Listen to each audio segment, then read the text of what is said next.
What's up, guys? It has been a minute, and we're on our way to the gym actually. Right now, Queensland, Australia, 32 degrees Celsius. I'm thinking that's like probably like 85 to 90 Fahrenheit. Really have no idea, to be honest, but about to go train. Today's the last day of my current training.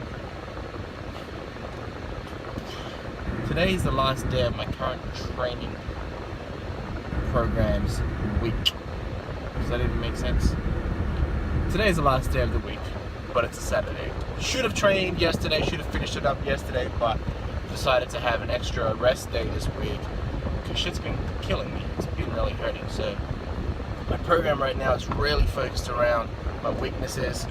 You know, I competed recently on stage as a natural bodybuilder, and to be honest, because I got into powerlifting, I want to say about a year ago now, and I competed about a year ago now, maybe a bit longer, and then I did a couple of powerlifting meets earlier this year.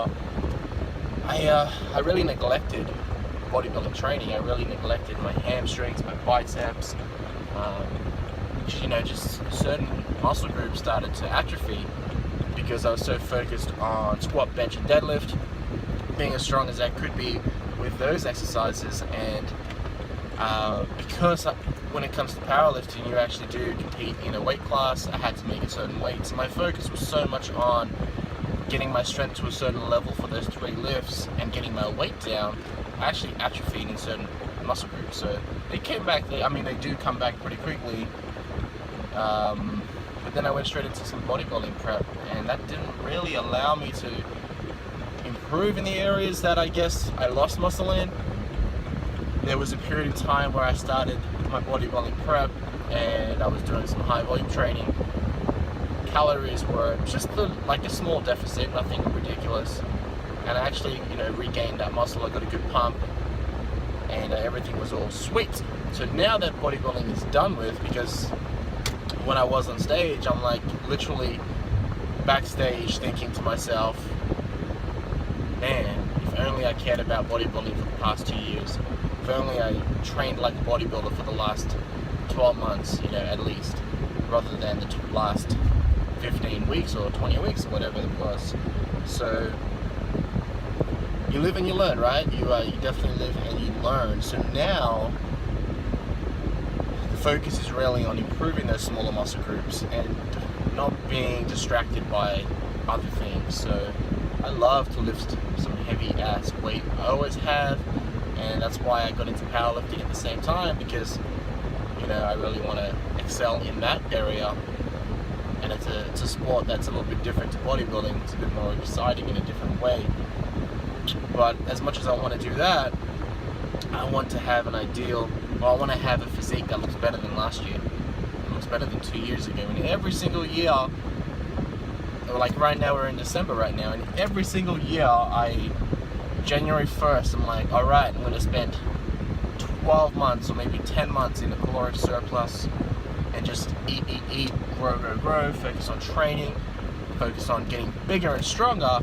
And then come around February or March, I always get notified, hey, we want you to come to this fitness expo, or we want you to do a photo shoot for this magazine or company or whatever it is, and you don't pass up those opportunities. So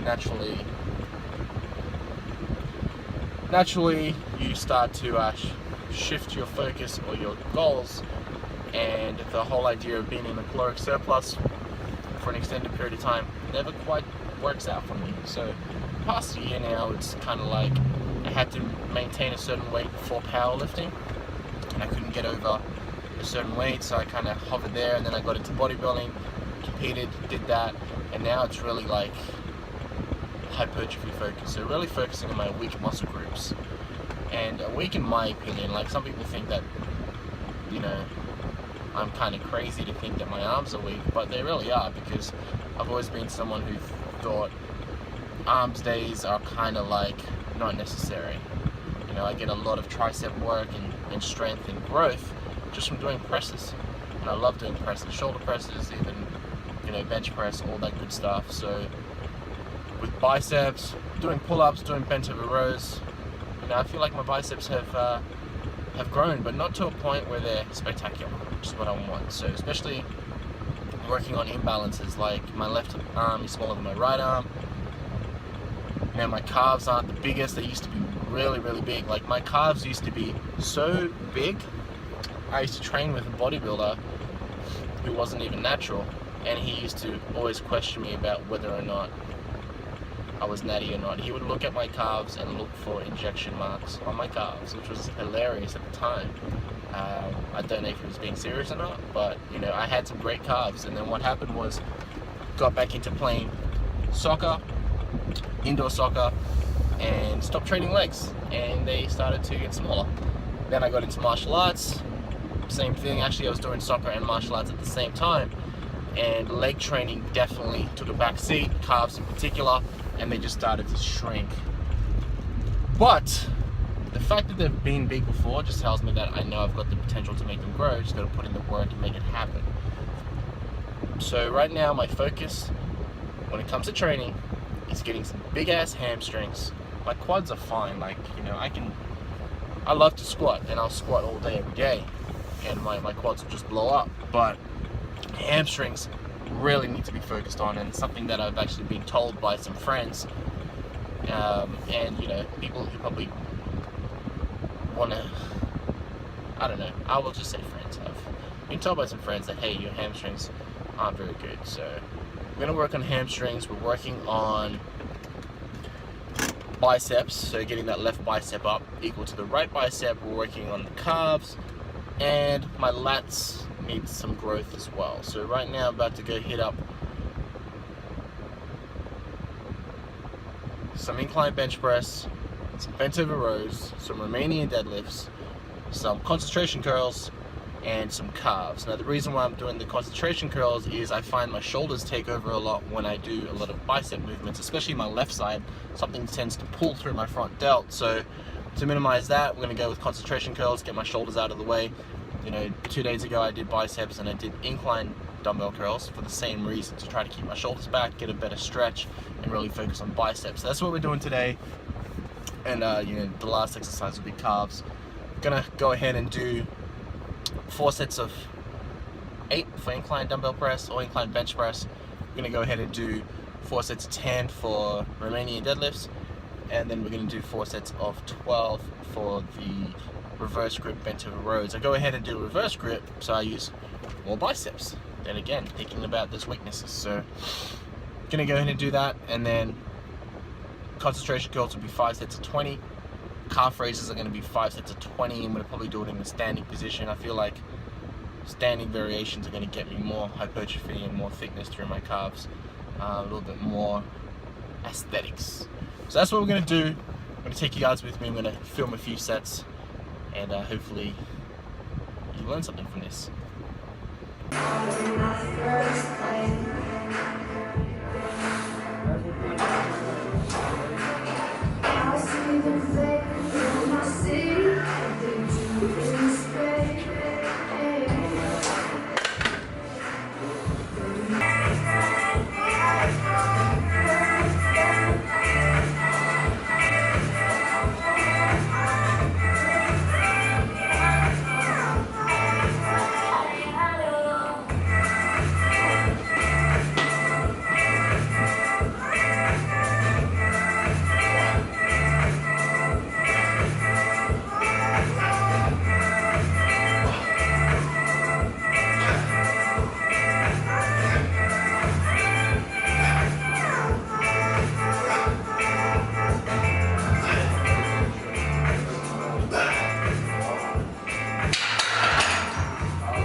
Alright, so we just got done training.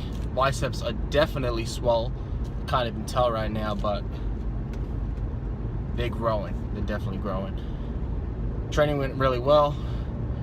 Right now I've got 2 rest days to go, and then I'm on to the hardest week of my training program. So I like to program training in like 4-week blocks, and typically week number 3 is going to be the toughest. Week number 4 is going to be like a taper or a pullback in volume or intensity, or both, to help me to recover. So, you know, I learned about deloads and cutting back your training intensity periodically, meaning like every 4th week or every 8th week, from a program called 531, which is a powerlifting program, and they essentially go like 80% of your 1 rep max in week, or 85% actually, in like week number 1, and then 90% in week number 2, 95% in week number 3, and then down to like 50 to 60% intensity for week number 4, which gives you your body the opportunity to rest, recover, especially your joints. Like, a lot of people get injured from training because they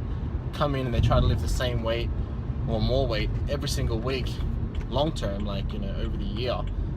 That doesn't really get you where you want to be, and especially due to enhanced, the problem is that their muscles can really, you know, adapt and get stronger, but the joints can't keep up with the rate of progress due to the anabolic. So it's smart for those guys as well to take deload weeks. So it's a nice way to organize your training.